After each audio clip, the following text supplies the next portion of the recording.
Moving your physical belongings across state lines is usually as simple as packing a truck, but your car is legally bound to its origin state.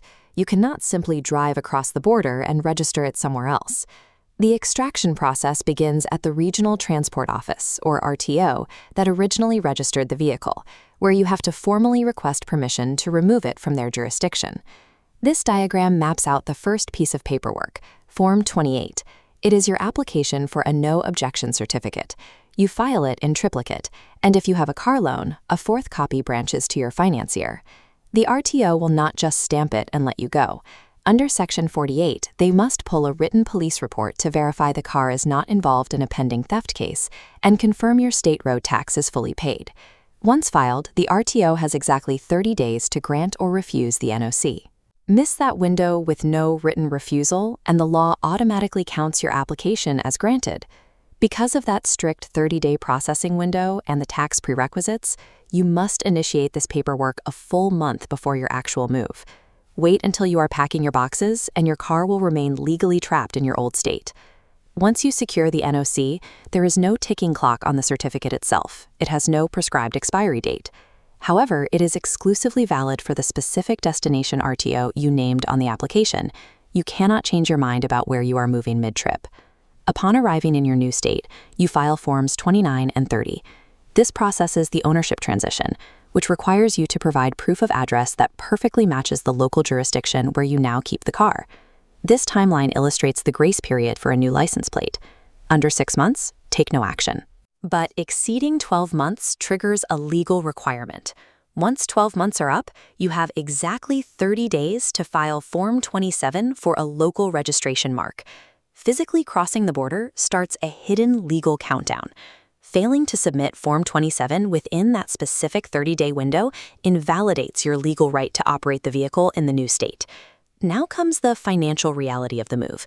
Your destination state demands its own road tax, and they provide absolutely zero credit for the taxes you already paid to the state you left. There's also a timing trap.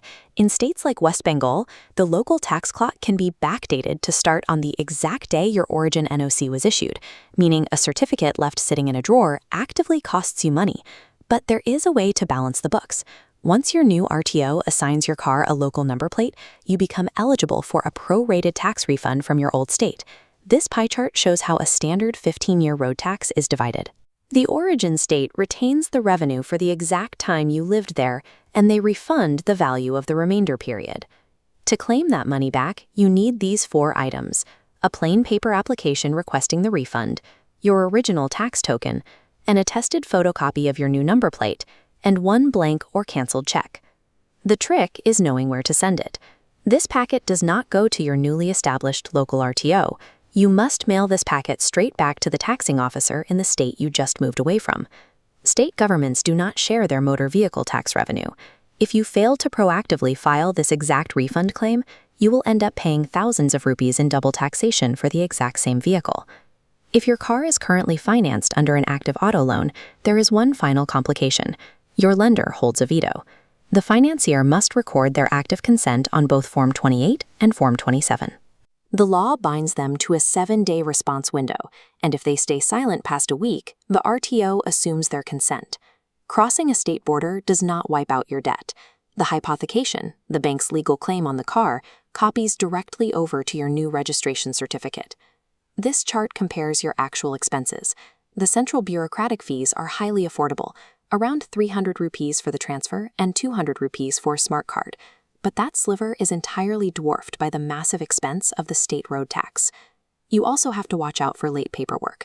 Submitting your NOC to the new RTO past the deadline triggers a recurring penalty of 500 rupees for every single month you delay. Transferring an RC is a journey defined by low fees, high taxes, and unforgiving deadlines.